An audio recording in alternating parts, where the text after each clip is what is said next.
outro assunto que escolhemos comentar é um caso que não se passa em Portugal, mas que rapidamente é extensível e exemplificativo daquilo que acontece em muitos países do mundo. Trata-se daquilo que é conhecido em França como o caso Lambert, um enfermeiro que está há largos tempos, há anos, em estado vegetativo decorrente de um acidente de moto que teve, encontra-se então a ser alimentado e hidratado artificialmente. A família não chega a um entendimento, tanto alguns irmãos como a própria comunidade médica que foi interpelada sobre este caso optam pelo desligar das máquinas, mas os pais não querem que isso aconteça. Apelaram então ao Tribunal Europeu dos Direitos Humanos, que pela primeira vez se pronuncia sobre esta questão e vem dar razão à lei francesa que apoia o desligar das máquinas. Pergunto-lhe, doutora Paula, este é um caso que de alguma forma lança um olhar sobre aquilo que acontece em muitos países, que toca a questão da eutanásia, mas toca também a importância do testamento vital. O caso em si é interessante, infelizmente, pelas razões que já descreveu, mas é também interessante o facto de, pela primeira vez, o Tribunal Europeu dos Direitos do Homem se debruça sobre esta questão. Está aqui em causa, e ainda bem que falou nisso, uma questão relacionada com o estado vegetativo persistente e a ausência de testamento vital. Ora, o que é que acontece? Por um lado, referindo ao estado vegetativo persistente, não podemos, na minha perspectiva, falar em eutanásia neste caso. Portanto, há aqui uma separação, ou deve haver, na minha perspectiva, uma separação entre o que entendemos por eutanásia e, por outro lado, o retirar o suporte vital num caso de estado vegetativo persistente. Uma vez que, pelo menos na leitura que eu faço, eutanásia significa uma ação no sentido, uma ação deliberada, no sentido expressa e deliberada no sentido de tirar a vida àquela pessoa. No que respeita ao estado vegetativo persistente, trata-se de uma situação em que é verdade que a pessoa, e significa, implica forçosamente a morte da pessoa, porque é retirada do suporte vital, mas a pessoa só está viva devido ao tal suporte que se pretende retirar, ou seja, a pessoa, se não existisse toda esta maquinaria, toda esta possibilidade de manter viva uma pessoa de forma mais ou menos artificial, a pessoa naturalmente morreria. O Vincent Lambert, neste caso, já estaria morto há muito tempo, se não houvesse realmente toda esta possibilidade de o manter artificialmente. Portanto, no fundo, a retirada do suporte vital significa o deixar ir, o deixar a natureza, no fundo, agir sem um suporte artificial. Portanto, há aqui uma diferença que eu acho que é muito importante.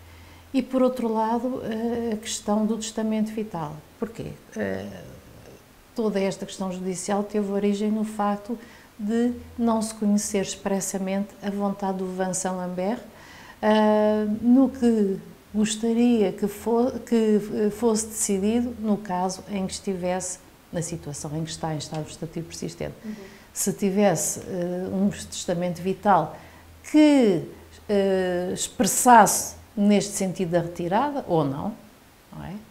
Seria mais fácil, embora são sempre decisões difíceis, obviamente, mas seria mais fácil interpretar a sua vontade. Há uma ausência de dados que nos permite, dados objetivos que permitam interpretar, e então vai-se perguntar às pessoas à sua volta, as pessoas que melhor o conheciam, como é que elas interpretariam a vontade do paciente. Não se trata, e gostava de sublinhar isso, a expressão da vontade das pessoas, das outras pessoas, dos terceiros, por muito próximos que sejam, familiares, a própria esposa, não se trata da opinião deles, mas se trata de conhecer junto das pessoas que melhor conheciam esta pessoa, como é que elas interpretariam conhecendo a sua vontade. E, portanto, isso é a origem. E, claro, opiniões divergentes. Os pais do Vincent Lambert entendem que não, que ele, se pudesse decidir manter-se assim neste estado, a mulher e alguns irmãos dele. Juntamente com a comunidade médica que foi consultada.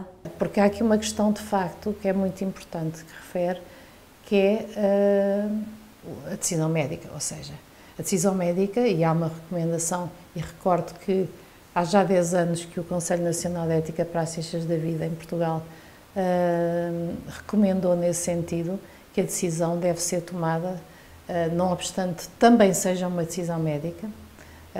Os médicos certificam que efetivamente se encontra num estado irreversível ou seguramente irreversível, mas deve ser uma decisão tomada primeiro caso a caso, obviamente todos os casos são diferentes, e lá está, com a família e com as pessoas que estão mais perto, que melhor sabem interpretar essa vontade. O Tribunal Europeu dos Direitos Humanos pronuncia-se pela primeira vez sobre questões desta matéria. O que é que isto pode significar? Não há forçosamente necessidade, na maior parte dos casos, de legislar sobre esta matéria, uma vez que, no fundo, existem várias disposições que nos podem auxiliar nesta decisão. Mas, designadamente, se existir o testamento vital, se existirem meios para conhecer a vontade da pessoa que não pode expressar a sua vontade, existem meios que podem ajudar a decidir.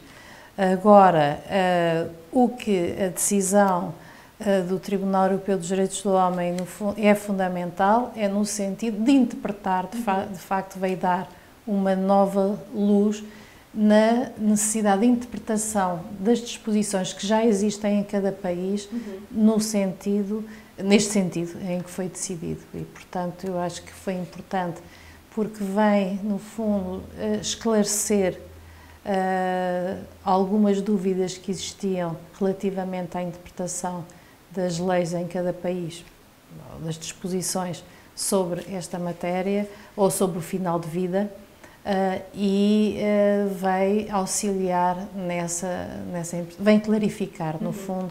Em Portugal, o testamento vital é um instrumento que está acessível e disponível já há alguns meses, mas os últimos números indicam que os portugueses ainda não perceberam ou ainda não se preocuparam em fazer o seu testamento vital. Este caso vem mostrar a importância que tem a elaboração de um testamento vital e da importância que tem participarmos no destino da nossa própria saúde. É importante no sentido que ajuda realmente a clarificar a nossa posição, mas é preciso também não só fazê-lo, mas fazê-lo de forma adequada, ou seja, que a expressão da nossa vontade fique tão clara que não existam dúvidas ou se dissipem as dúvidas relativamente à interpretação,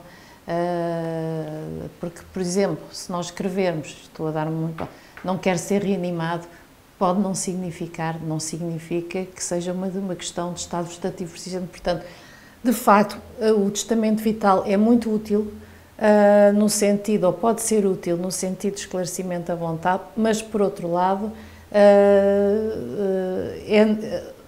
é tão complexo às vezes a forma como nós nos queremos expressar, que às vezes também torna difícil depois a sua interpretação. Portanto, o facto de existir testamento não significa que fique tudo decidido, até porque nós podemos sempre revogá-lo, mas ajuda, é um mecanismo, portanto, importante auxiliar para a interpretação da nossa vontade.